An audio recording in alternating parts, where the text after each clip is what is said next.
आज मैं पढ़ाने जा रहा हूँ एनसीईआरटी मैथ का चैप्टर फर्स्ट रियल नंबर। उसमें एक क्वेश्चन है कि सिद्ध करना पड़ता है इसमें कि अंडर रूट 3 एक कैसी है, एक अपरिमेय संख्या है, अपरिमेय संख्या। अब हम इसको प्रूफ करते हैं यहाँ पे। तो सबसे पहले क्या मानते हैं, जो अपरिमेय सिद्ध करना है हमको अगर, तब क्या मान लेते हैं, उसका विलोम। क्या मान लेते हैं कि वो क्या है, उसका अंडर रूट 3 कैसी एक परिमेय संख्या है। तो परिमेय संख्या क्या होती है, परिमेय संख्या वो संख्या होती है जिनको p बटे q के रूप में लिख सकते हैं। अब जब अंडर रूट 3 को क्या माना, एक परिमेय संख्या माना है, तो इसका मतलब कि अंडर रूट 3 को भी हम p बटे q के रूप में लिख सकते हैं। अब यहाँ पे लिखेंगे हम p और q कैसे हैं, पूर्णांक है, और q किसके बराबर नहीं है, 0 के, क्योंकि परिमेय संख्या की ये कंडीशन होती है कि परिमेय संख्या वो संख्या होती है जिनको p बटे q के रूप में लिख सकते हैं, और q किसके बराबर नहीं होना चाहिए, 0 के। कभी भी q किसके बराबर नहीं होना चाहिए, 0 के। तो हमने यही स्टेटमेंट लिख दिया साफ साफ कि अंडर रूट 3 क्या है, एक परिमेय संख्या है। तो जब परिमेय संख्या है तो अंडर रूट 3 किसके बराबर होगा, p बटे q के रूप में। अब क्या करेंगे, हम दोनों पक्षों का कर देंगे वर्ग। तो दोनों पक्षों का वर्ग करने पर, तो यहाँ पे हमने अंडर रूट 3 का भी वर्ग कर दिया और p बटे q का भी क्या कर दिया, वर्ग। अब अंडर रूट 3 का वर्ग होता है 3। अंडर रूट 3 का वर्ग कितना होता है, 3। अगर अंडर रूट 3 का हम वर्ग करते हैं तो ये वर्ग और ये वर्गमूल क्या हो जाते हैं, आपस में कैंसिल आउट हो जाते हैं। तो कितना बचता है, 3। ये ऐसा कह सकते हैं 3 की घात हो जाता है 1/2, और उसके ऊपर क्या है, पूरे का वर्ग। ये घात में है तो गुणा में हो जाती है, तो 2 का 2 से कट जाता है। 3 की घात कितनी बचती है, 1। तो वही लिखा है 3।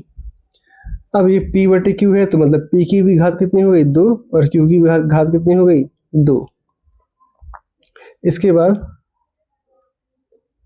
यहाँ पे क्या करेंगे, इस 3 को लाएंगे नीचे, इस 3 को लाएंगे नीचे, और q को कहाँ ले गए, ऊपर, यहाँ पे उसकी जगह पे। तो q स्क्वायर का मान हो गया q² बराबर p² बटे 3। ऐसा इसलिए किया है क्योंकि एक बार हमको क्या दिखाना है कि p² को किससे भाग जा रहा है, 3 से भाग जा रहा है, इसलिए हमने ऐसा किया है। अब यहाँ पे हम लिखते हैं कि p² को 3 विभाजित करता है। देखिए p² को क्या कर रहा है, 3 विभाजित कर रहा है, और क्या आ रहा है अपना, q² आ रहा है। ठीक, इसलिए p को भी 3 क्या करेगा, विभाजित करेगा।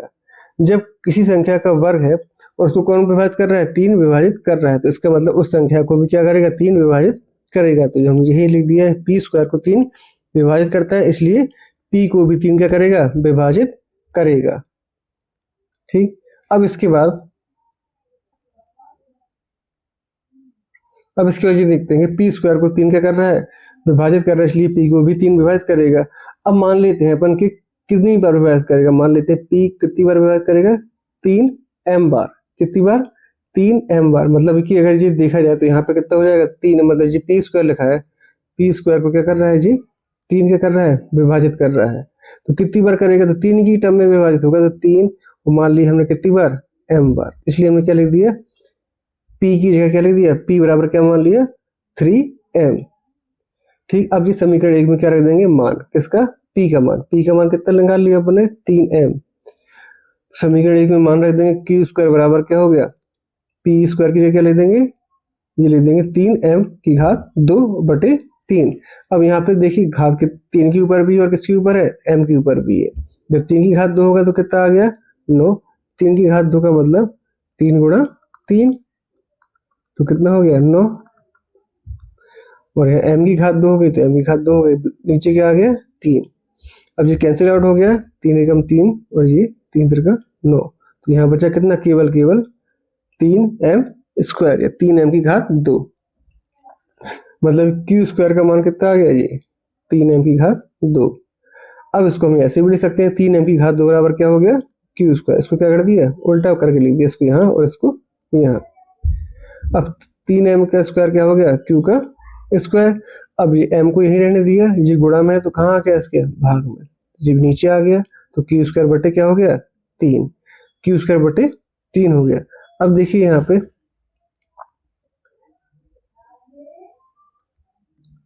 ये q² बटे हुआ 3, इसका मतलब ये हुआ कि q² में भाग किससे जा रहा है, 3 से भाग जा रहा है, और क्या आ रहा है, m²। तो इसका मतलब हम लिखते हैं, यहाँ पे लिखते हैं q² को क्या करता है, 3 विभाजित करता है, इसीलिए q को भी क्या करेगा, 3 विभाजित करेगा। जैसे ऊपर p के लिए स्टेटमेंट लिखा था, सेम टू सेम q के लिए वही स्टेटमेंट लिखा है।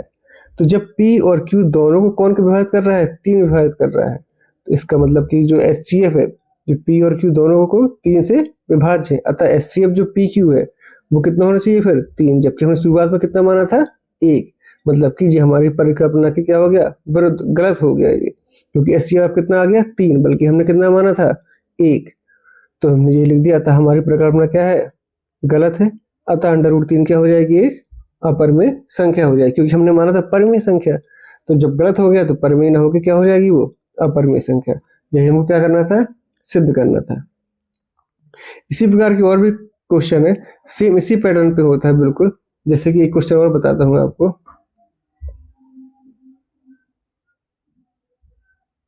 जो नेक्स्ट क्वेश्चन है, सिद्ध करो कि √5 क्या है, एक अपरिमेय संख्या है। तो सेम ऐसे ही सिद्ध करना है कि पहले √5 को क्या मानेंगे, परिमेय। जब परिमेय होगा तो उसको P/Q के रूप में ले सकते हैं। P/Q के रूप में लिखने के बाद दोनों पक्षों क्या करना है, वर्ग। √5 का वर्ग क्या हो जाएगा, 5, और यहाँ पे P/Q का वर्ग, तो P का वर्ग हो गया और Q का भी क्या हो गया, वर्ग। ठीक, अब जैसे बताया था कि एक बार 5 को कहाँ लाना है, नीचे, ताकि ये P² को क्या कर सके, विभाजित कर सके। तो 5 नीचे आएगा और Q कहाँ पहुंच जाएगा, ऊपर यहाँ पे। तो ये Q यहाँ आ गया और 5 कहाँ आ गया, नीचे। तो यहाँ पे फिर से हमने वही लिख दिया सेम, कि P² को क्या करता है, 5 विभाजित करता है, इसीलिए P को भी क्या करेगा, 5 विभाजित करेगा। P² को क्या करता है, 5 विभाजित करता है, इसलिए P को भी क्या करेगा, विभाजित करेगा। अब विभाजित कितनी बार करेगा, तो हमने कितना मान लिया कि m बार क्या करेगा, विभाजित, इसलिए P का मान क्या रख दिया हमने, 5m। अब ये 5m ये है जो P का मान कहाँ रख दिया, समीकरण 1 से। तब समीकरण 1 से Q बराबर क्या हो गया, यहाँ पे P की जगह क्या लिख दिया, 5m की घात 2/5। यहाँ 5 की घात कितनी हो जाएगी, 2, और m की घात भी कितनी हो जाएगी, 2। 5 की घात 2 का मतलब 5 गुणे 5 मतलब 25 हुआ है, तो 25m² हो गया, बटे में क्या रहा, 5। 5 ही कम 5, और ये 25 कैंसिल आउट हुआ, यहाँ बचा 5m²। तो Q² का मान कितना आया है, 5m²। इसको फिर से मैं पलट के लिख दिया, तो 5m² बराबर कितना हो गया, Q का स्क्वायर। अब आगे देखते हैं। तो अब ये m को यहीं रहने दिया, 5 को कहाँ ले गया, इसके नीचे। ठीक है, पक्षांतर हुआ तो ये कहाँ गया, बटे में। तो Q² क्या हो जाएगा, Q² 5 को क्या करता है, विभाजित करता है। यहाँ देखिए Q² जो है 5 को क्या करेगा, विभाजित करता है, इसलिए Q को भी 5 विभाजित करेगा।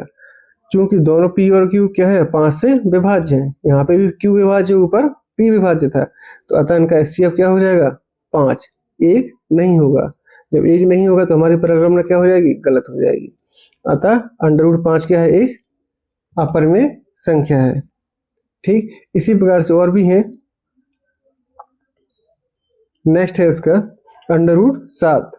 जैसे 3 किया है वैसे 5 है, और वैसे 7 है, सेम टू सेम। यहाँ पे भी क्या मानना है, सबसे पहले √7 क्या है, एक परिमेय संख्या, क्योंकि हमको सिद्ध क्या करना है, एक अपरिमेय। अपरिमेय सिद्ध करना है तो क्या मानना है, परिमेय संख्या। जब परिमेय संख्या मान लिया तो P/Q के फॉर्म में लिख सकते हैं। जब लिख सकते हैं तो यहाँ पे P/Q क्या है, P और Q क्या है, यहाँ पे पूर्णांक है, और Q किसके बराबर नहीं है, 0 के, और उनका HCF क्या है, P और Q का 1। इसके बाद हम क्या करेंगे, दोनों पक्षों का कर देंगे वर्ग। तो √7 का वर्ग हो गया, बराबर किसके हो गया, P/Q का वर्ग। अब √7 का वर्ग क्या निकलेगा, 7, और ये P/Q का वर्ग करेंगे तो P का भी क्या हो जाएगा, वर्ग, और Q का भी क्या हो जाएगा, वर्ग। तो P का वर्ग बटे Q का वर्ग। फिर से इस 7 को हमको नीचे लाना है, और Q को कहाँ ले गए, यहाँ पे। तो Q² बराबर क्या हो गया, P² बटे 7। इसको मान लिया समीकरण नंबर 1, और हमने क्या लिखा, P² को 7 क्या करता है, विभाजित करता है। देखिए P² को क्या करता है, 7 विभाजित करता है, तभी तो क्या मिला है अपन को, Q² तभी तो मिला है। तो P² को क्या करता है, 7 विभाजित करता है, इसलिए P को भी क्या करेगा, 7 विभाजित करेगा। ठीक, अब हमने क्या माना है, कितनी बार विभाजित करता होगा, तो हमने मान लिया क्या, कितनी बार करता होगा, 7m बार। ठीक है, आगे देखते हैं।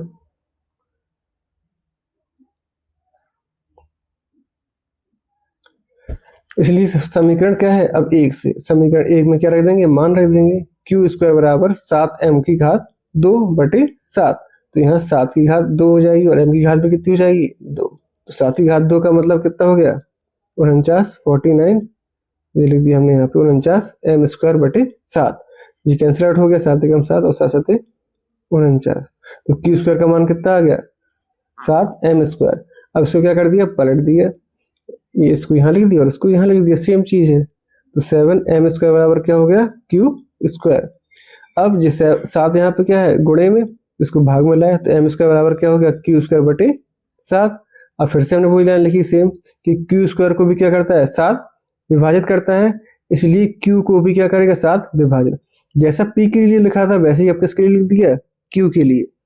इसका मतलब ये हुआ कि P और Q दोनों को क्या करता है 7 से विभाज्य, दोनों ही क्या है 7 से विभाज्य। इसका मतलब उसका एचसीएफ कितना हो गया P और Q का 7 हो गया, बल्कि हमने कितना माना था 1, जो कि क्या हो गया गलत। तो हमारी परिकल्पना क्या हो गई गलत, इसलिए अंडर रूट 7 क्या है एक अपरिमेय संख्या है। हमने माना था अंडर रूट 7 क्या है एक परिमेय संख्या, पर ये यहाँ पे गलत सिद्ध हो गया, तो इसलिए परिमेय नहीं है तो क्या हो जाएगा ये अपरिमेय संख्या हो जाएगा। ये आगे कुछ और क्वेश्चन इसी तरह के, एक जी क्वेश्चन आता है कि सिद्ध करो 7 अंडर रूट 5 एक क्या है एक अपरिमेय संख्या है। तो जब भी सवाल देखिए अपरिमेय संख्या सिद्ध करना है तो उसको क्या मान लेते हैं एक परिमेय संख्या मान लेते हैं। तो हमने इसको क्या मान लिया एक परिमेय संख्या मान लिया, 7 अंडर रूट 5 को क्या मान लिया एक परिमेय संख्या। जब परिमेय संख्या मान लिया तो उसको P बटे Q के रूप में लिख सकते हैं, और ये स्टेटमेंट लिखना पड़ेगा जहाँ P और Q क्या है पूर्णांक है और Q किसके बराबर नहीं है 0 के, और P और Q का एचसीएफ कितना है 1। इसके बाद क्या करेंगे दोनों पक्षों का वर्ग कर देंगे, तो यहाँ इसका वर्ग हो जाएगा और यहाँ इसका वर्ग हो जाएगा। तो 7 अंडर रूट 5 का वर्ग बराबर P बटे Q का वर्ग। अब 7 का वर्ग हो गया, यहाँ पे पहले 7 का ही वर्ग होगा और किसका वर्ग होगा अंडर रूट 5 का ही वर्ग होगा। 7 का वर्ग होगा 49, 7 का वर्ग मतलब 7 गुणे 7 तो हो गया 49। अंडर रूट 5 का वर्ग क्या हो गया 5, ये हो गया P का वर्ग भी हो गया और ये Q का वर्ग भी हो गया। तो P का वर्ग बटे Q का वर्ग, 49 गुणे 5 किया तो आ गया अपना 245।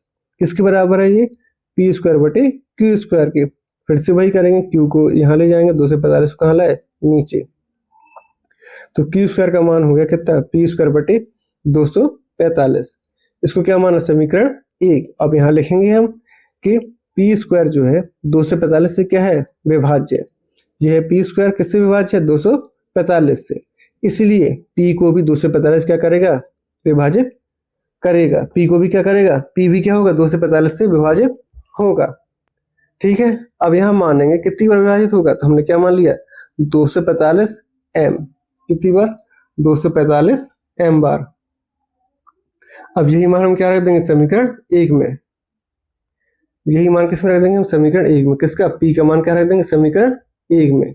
समीकरण 1 से ये Q के बराबर क्या हो जाएगा 245 m पूरे का स्क्वायर बटे 245। ठीक, अब ये 245 के क्या हो जाएगा वर्ग, तो ये 245 का वर्ग और m का भी क्या हो जाएगा वर्ग। यहाँ मैंने वर्ग नहीं किया है, 2 बार यही लिख दिया सेम टू सेम 245 m गुणे 245 m, क्योंकि गुणा करने से काफी बड़ा हो जाता है फिर और पेपर में इतना टाइम नहीं रहता है फिर। तो यहाँ पे लिख दिया मैंने Q स्क्वायर बराबर 245 से एक 245 क्या हो गया कैंसिल आउट हो गया, तो यहाँ 245 और ये हो गया m का वर्ग। अब फिर से मैंने क्या किया इस टर्म को पूरा को यहाँ लिख दिया और Q को यहाँ लिख दिया। 245 m स्क्वायर बराबर क्या हो गया Q स्क्वायर, तो m स्क्वायर बराबर क्या हो गया, ये यहाँ गुणा में है तो कहाँ जाएगा भाग में, तो Q स्क्वायर बटे 245। ठीक, इसका मतलब क्या हुआ Q स्क्वायर को 245 क्या करता है विभाजित करता है, इसलिए Q को भी क्या करेगा 245 विभाजित करेगा। Q स्क्वायर को क्या कर रहा है 245 क्या कर रहा है विभाजित कर रहा है, तभी तुझे आ रहा है m स्क्वायर, तो इसलिए क्या करेगा Q को भी 245 विभाजित करेगा। यही लिखा है हमने यहाँ पे। तो इनका एचसीएफ अब कितना हो जाएगा 245, पर हमने कितना माना था 1 माना था, इसलिए हमारी परिकल्पना क्या हो गई गलत हो गई। इसलिए 7 अंडर रूट 5 क्या हो गई एक अपरिमेय संख्या हो गई है। ठीक।